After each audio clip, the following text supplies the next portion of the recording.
Shango!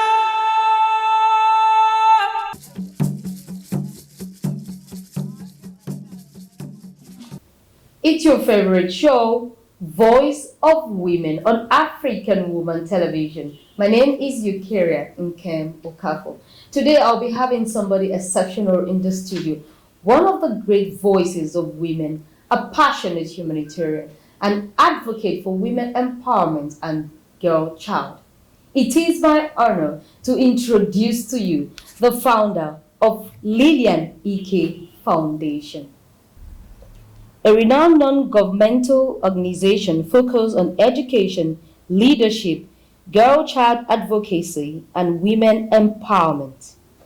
As a strong advocate for women empowerment, her vision birthed Visionary African Women Community, a thriving network designed to bring African women together to foster collaboration, build professional relationship, and empower them to become nation builders.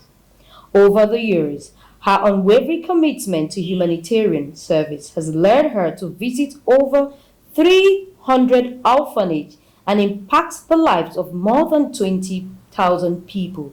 She had spearheaded several advocacy campaigns, including the fight against rape, sexual abuse, domestic violence, and suicide prevention, creating much needed awareness and support for survival.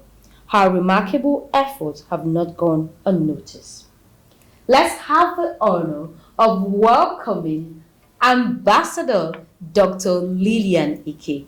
You are welcome. Thank you very much. Thanks for having me. It's a special privilege having people like you because I know how busy you could be, and making out time from your tight schedule to be here. We deeply appreciate it. Thank you very much. You have done a lot for Nigerians out there.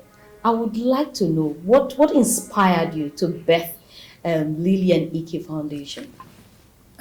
First of all, I want to thank you for having me on this show. And anything that comes on women empowerment, I'm always there. Yes, you see me running because I want more women to be empowered. So my love for women empowerment is birthed the Visionary African Women Community.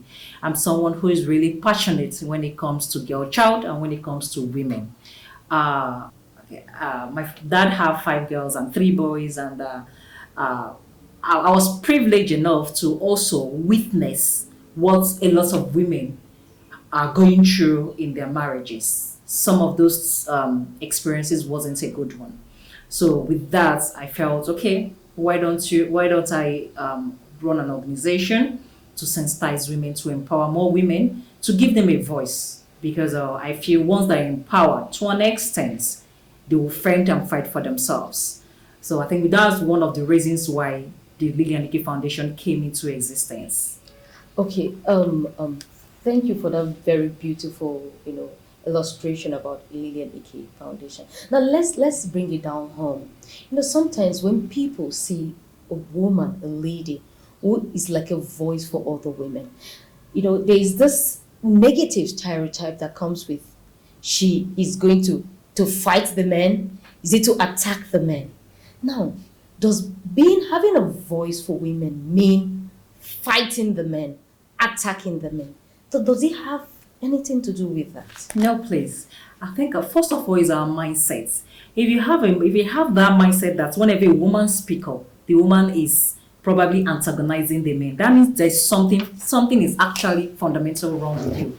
Because you as a man, already you are head of the house, so you are the man, So if you have a problem with women standing on their own, trying to also have a voice, if you have a problem, that means something is actually wrong with you. See, there are so many weak women out there. Some of us are there to fight for them. Some of us are their voices. We come out, we give them a voice to become better people in the society. So gone are the days when I keep saying, gone are the days where women are relegated at the background. The goalpost has finally changed. Women are coming out. Women are coming out. They are defending themselves. They want to be seen and not just only be heard. Before the men, we always want women to be seen and not to be heard. That's why they just feel as a woman, you are just come and make your appearance and go. Don't talk much. Don't talk much. Even if something is wrong with you, just keep it to yourself. No, that was those days. But this era of 21st century, we are trying to break that stereotypes. We want women to understand that they actually have a voice. We want women to know that they can be fully represented. I mean, they can stand and fight for themselves. They can stand those things that the men were doing. Because I feel, let's not get these things, let's not misunderstand these things. When two people agree, that's when it can actually work. A man coming, like the women are supposed to be a helpmate. For instance, I am coming from the aspect of women that some men doesn't want women to talk, but have the men also Or they thought see women that are active as somebody who want to fight, who wants to fight them, attack, want to be opposed. why is I feel the men should sit and have this understanding that once a woman is standing for themselves, to an extent, he has even relieved the man of some burden. I don't know if you understand. Yeah. Okay. There's some things you can. Let me say, women that are at the forefront now, fending for their families, trying to. Imagine in the olden days, because I used to, or I in the olden days, the men are the ones that does all the whole job. Yeah. But I feel, imagine your wife is doing something. She's If you want to tell working, yourself she's the helping. truth, is she not relieving you of your burden? Because I know even in some families now, women are even breadwinners. In some families, you get to understand that maybe if you see a man who is even having an issue in his business, a woman is there to step in. So imagine if you are not giving that woman a voice. You don't want her to stand. You don't want her to fend for herself. You don't want her to walk. How will you survive? Because I know that once you train a woman, you train an entire nation. But when you train a man, you are training an individual. So I think these things should marry themselves, and we're all good to go. Okay, now what impact, as an advocate for women and the girl child, what impact has your NGO made in Nigeria?